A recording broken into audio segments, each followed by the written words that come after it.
अस्सलाम वालेकुम। आज मैं आपको इमली और खजूर की चटनी बनाना सिखाऊंगी। अगर आपको मेरी ये वीडियो अच्छी लगे तो मेरी वीडियो को लाइक करें, और अगर आपने मेरा चैनल अब तक सब्सक्राइब नहीं किया तो मज़ीद क्विक एंड इजी रेसिपीज़ के लिए मेरे चैनल को सब्सक्राइब करें।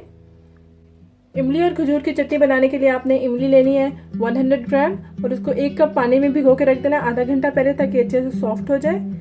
साथ में ही आपने 8 से 10 खजूरें ले लेनी है और उसको भी पानी में भिगो के रख देना है।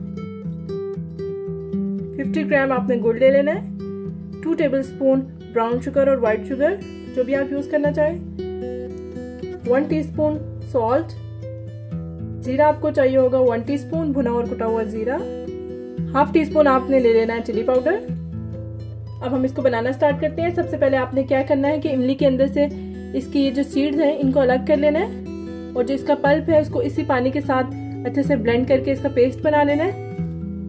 इसी तरह से ये जो खजूर है इसके अंदर से भी इसकी गुठली निकाल के इसी पानी के साथ इसको भी ब्लेंड कर लेना है आपने, और इसका भी पेस्ट बना लेना है।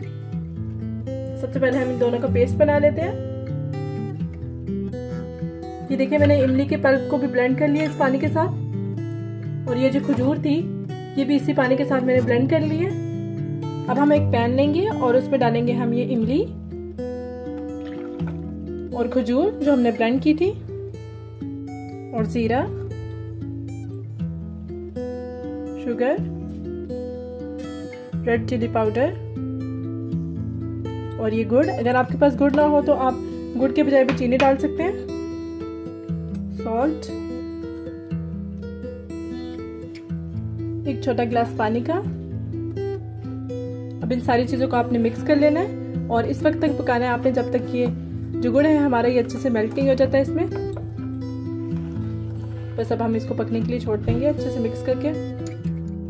ये देखिए जी जो हमने चटनी रखी थी उसमें अच्छे से बॉईल आ चुका है और गुड़ भी मेल्ट हो चुका है। अब हम हीट को मीडियम कर देंगे और इसको पकने के लिए रख देंगे जब तक इसका अच्छा सा टेक्सचर नहीं आ जाता। यानी जितनी हमें ये थिक चाहिए होगी उस वक्त तक हम इसको पकाएंगे। ये देखिए जी चटनी हमारी तैयार हो चुकी है। बस इससे ज्यादा आपने इसको थिक नहीं करना, क्योंकि जब ये ठंडी होगी तो ये मजीद थिक हो जाएगी।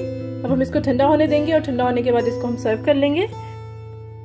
इस चटनी को आप कई तरह से यूज कर सकते हैं। इसको आप पापड़ी चाट, चना चाट के ऊपर डाल के खा सकते हैं।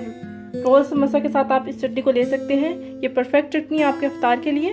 ट्राई ज़रूर कीजिएगा और मुझे बताइएगा कि आपको ये रेसिपी कैसी लगी। इंशाल्लाह इससे मैं आपको बहुत सारी चीज़ें बनाना सिखाऊंगी। नेक्स्ट वीडियो तक के लिए अल्लाह हाफिज़।